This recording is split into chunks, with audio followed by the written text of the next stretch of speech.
Dalam video ini, kamu akan menyaksikan kisah nyata tentang seorang wanita mantan pasukan elit yang memilih hidup tenang di desa. Tapi, ketika dia dipaksa tunduk oleh polisi arogan di jalan, semua luka lama kembali terbuka. 3 polisi, 1 kapolsek, semua harus belajar arti kehormatan dari seseorang yang mereka remehkan. Ini bukan hanya cerita balas dendam. Ini kisah tentang keadilan yang ditegakkan oleh tangan seorang wanita. Assalamualaikum warahmatullahi wabarakatuh. Ranti Wulandari berdiri mematung di depan makam sederhana, bertuliskan nama Laras Wulandari. Langit sore di pinggiran Yogyakarta tampak pucat, seperti menyimpan kenangan kelabu yang belum selesai. Angin pelan mengibaskan kerudung hitam Ranti, sementara matanya tak lepas dari gundukan tanah yang masih basah. Sudah 3 tahun berlalu sejak adik bungsunya itu gugur dalam operasi penyelamatan Sandera di perbatasan Kalimantan. Operasi itu seharusnya menjadi misi cepat, tapi berubah jadi jebakan berdarah. Dan Ranti sebagai anggota satuan khusus hanya bisa menerima kabar jenazah dalam kantung mayat. Maaf dek, aku yang bawa kamu ke dunia ini, aku juga yang gagal jaga kamu, bisiknya parau. Sejak hari itu, Ranti tak pernah kembali ke barak. Ia memilih mundur dari satuan. Trauma itu terlalu dalam, dan dunia yang dulu membuatnya bangga, kini terasa asing. Ia kembali ke desa, mengenakan nama dan kehidupan yang biasa. Tapi satu hal yang tak ia tinggalkan, prinsip. Hatinya mungkin lelah tapi tidak buta. Ranti kini hidup sederhana. Ia membuka bengkel kecil warisan ayahnya dan mengajar bela diri di balai desa. Warga mengenalnya sebagai perempuan tegas tapi bersahaja. Namun tak ada yang tahu bahwa di balik ketenangannya tersimpan sisa-sisa ledakan yang belum benar-benar padam.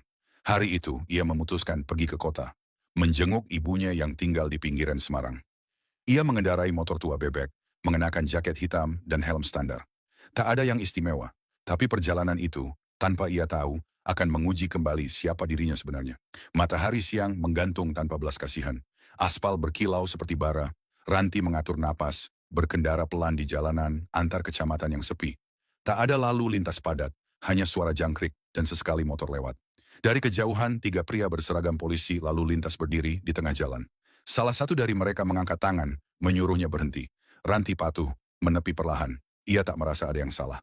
Surat lengkap, helm standar, lampu menyala otomatis. Semua sesuai aturan.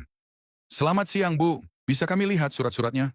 Tanya salah satu dengan senyum tipis yang tidak tulus. Ranti mengangguk. Ia serahkan SIM dan STNK. Helmnya nggak SNI, Bu. Terus, lampu motor nggak nyala. Sama tadi Ibu melanggar marka. Tuduh yang lain, sambil mencatat sesuatu di buku kecil. Ranti mengangkat alis. Lampu saya otomatis, Pak. Helm saya SNI, dan saya berhenti di belakang garis. Senyum mereka mulai hilang. Tatapan berubah jadi tekanan. Salah satu dari mereka mendekat lebih agresif. Kalau nggak mau repot, bayar aja, Bu. Biar kita bantu selesaikan. Nggak usah dicatat-catat. Kita juga manusia, butuh makan. Ranti terdiam. Sesuatu dalam dirinya mulai berdesir. Aroma arogansi, pemalakan berseragam, dan pelecehan aturan. Semua terasa familiar. Inilah bentuk musuh yang tidak ia hadapi di medan tempur dulu. Tapi sama bahayanya. Ketika salah satu dari mereka mencoba menarik ujung jaket Ranti, ledakan itu terjadi. Reaksi refleks terlatih langsung muncul. Tangan Ranti mengunci pergelangan si polisi, memelintir, dan melemparkan tubuhnya ke tanah dengan hantaman yang keras. Tubuh itu terguling beberapa kali sebelum terdiam. 2 lainnya tersentak, tapi terlambat. Salah satunya menarik pentungan dari pinggang. Tapi Ranti sudah duluan bergerak. Ia menghantam lutut pria itu dengan lututnya, lalu memutar badan dan menyikut rahangnya dari samping. Suara benturan keras terdengar. Pria itu terpental, menghantam tiang logam tenda razia dan langsung roboh tak sadarkan diri. Darah mengalir dari bibirnya. Yang terakhir panik dan mencoba melarikan diri. Tapi baru 2 langkah, kerah belakangnya sudah disergap Ranti. Ia ditarik ke belakang, dijatuhkan ke tanah, lalu tangannya dipelintir hingga kraak. Sendinya terdengar patah. Jeritan kesakitan memecah kesunyian jalan. Masih merasa paling berkuasa? Bisik Ranti pelan, nyaris seperti ancaman. Ia berdiri tegak di tengah 3 tubuh berseragam yang kini tak berkutik. Wajahnya datar, tapi sorot matanya dingin. Ranti mengambil kembali SIM dan STNK miliknya dari atas meja. Lalu menatap mereka satu persatu. Seragam kalian tak lebih dari kain. Kalau hukum kalian jadikan dagangan, jangan kaget kalau ada yang bayar dengan perlawanan. Setelah itu ia meninggalkan lokasi, melanjutkan perjalanan. Tapi malam belum selesai. Malam harinya, saat Ranti baru saja memarkir motor di depan rumah, suara klakson keras mengagetkannya. 5 mobil polisi berhenti, belasan petugas berseragam turun, mengepung rumahnya dari segala arah. Ranti Wulandari, Anda ditangkap atas dugaan penyelundupan obat-obatan terlarang. Ia tak sempat bicara, tangan sudah diborgol. Rumahnya digeledah tanpa surat resmi. Ibunya hanya bisa menangis melihat anak perempuannya digiring seperti penjahat. Di kantor polsek, Ranti duduk dalam sel tahanan kecil. Matanya kosong, tapi pikirannya bekerja cepat. Ini bukan penegakan hukum, ini balas dendam. Ia meminta penjaga untuk menghubungi seseorang. Kolonel Mahendra, mantan komandannya.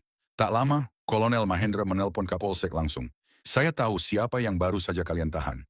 Wanita itu pernah menjaga nyawa anak buahmu di perbatasan. Saya peringatkan, bebaskan dia. Namun Kapolsek menjawab dengan sinis. Dengan segala hormat, Pak, tapi di wilayah saya yang berkuasa. Dia bukan siapa-siapa sekarang, cuman warga sipil. Itu adalah kesalahan terakhir yang dibuatnya malam itu. Tengah malam, penjaga tahanan menguap di meja. Tapi suara kecil dari dalam sel membangunkannya. Klik! Suara engsel terlepas. Ranti sudah berdiri di depan pintu sel. Tangannya bebas. Dalam hitungan detik, ia melumpuhkan penjaga pertama dengan kuncian leher. Penjaga kedua mencoba menarik senjata, tapi tubuhnya sudah ditendang ke dinding sebelum sempat bergerak. Ruang interogasi dihancurkan. Pos penjagaan dilumpuhkan. Kabel telepon diputus. Kapolsek ditarik dari kantornya, dihantam lutut ke perut, lalu diikat dengan borgol sendiri. Saat fajar menyingsing, kantor polsek itu hancur, sunyi, terbuka. Di antara reruntuhan kaca dan meja terbalik, Ranti melangkah keluar. Seragam tidak membuat mereka benar. Dan malam itu, mereka belajar. Jangan bangunkan singa kalau kau tak siap kehilangan taringmu. Berita tentang kericuhan di kantor polsek cepat menyebar ke telinga Kapolres. Laporan demi laporan masuk ke mejanya. Dengan nama yang membuatnya tertegun, Ranti Wulandari. Nama itu bukan sekadar nama. Bagi Kapolres, itu nama yang pernah dia dengar dari perwira tinggi yang disegani, Kolonel Mahendra. Ranti adalah salah satu lulusan terbaik dari program pelatihan pasukan elit. Ia pernah dikagumi karena kecepatan, kekuatan, dan ketajaman nalarnya. Kapolres segera menghubungi Kolonel Mahendra. Suaranya berat dan serius. Dia wanita istimewa, Pak. Saya sudah beri peringatan pada Kapolsekmu, tapi dia angkuh. Dan sekarang dia melihat sendiri akibatnya, ujar Mahendra. Tak butuh waktu lama. Kapolres memerintahkan seluruh personel terlibat dipanggil ke kantor Polres. Termasuk Ranti. Termasuk Kapolsek. Termasuk ketiga oknum polisi lalu lintas yang kini berjalan dengan luka-luka akibat duel kemarin. Halaman depan kantor Polres dipenuhi personel. Sebagian datang karena penasaran. Sebagian datang karena ingin melihat apa yang akan terjadi. Ranti berdiri tenang di bawah pohon, beringin besar. Jaket hitamnya masih melekat, namun wajahnya tak menunjukkan emosi apapun. Sementara itu, Kapolsek dan ketiga polisi tampak menunduk, wajah mereka penuh malu dan cemas. Kapolres maju ke tengah. Ia menatap satu persatu anak buahnya. Hari ini saya tidak bicara soal aturan. Saya bicara soal kehormatan, suaranya menggema. Perempuan ini bukan warga biasa. Ia pernah menjaga negara ini lebih dari kalian semua. Tapi kalian mempermalukannya di jalan, menuduhnya tanpa dasar, bahkan menangkapnya dengan tuduhan palsu. Kapolres menoleh ke arah Kapolsek. Anda gagal total sebagai pimpinan. Anda tidak hanya merusak citra institusi, Anda membahayakan nyawa. Mulai hari ini, Anda saya nonaktifkan dari jabatan dan dipindahkan ke daerah tanpa komando. Kapolsek hanya tertunduk. Rahangnya mengencang menahan malu. Kapolres lalu menatap ketiga oknum polisi. Kalian maju ke depan. Lakukan push-up 50 kali. Di depan orang yang kalian rendahkan kemarin. Ini bukan hukuman fisik. Ini pelajaran agar kalian tahu seragam bukan tameng untuk menindas. Ketiga polisi itu menuruti. Mereka menjatuhkan diri. Tangan mereka menepuk tanah. Nafas mereka mulai terengah di hitungan ke-20. Tapi tak ada yang berani berhenti. Semua personel menyaksikan. Ranti tak bicara sepatah kata pun. Tapi tatapannya menusuk. Bukan dendam. Tapi pesan bahwa harga diri rakyat tak bisa dibeli dengan jabatan. Usai mereka selesai, Kapolres berdiri di samping Ranti. Terima kasih sudah memberi kami pelajaran mahal.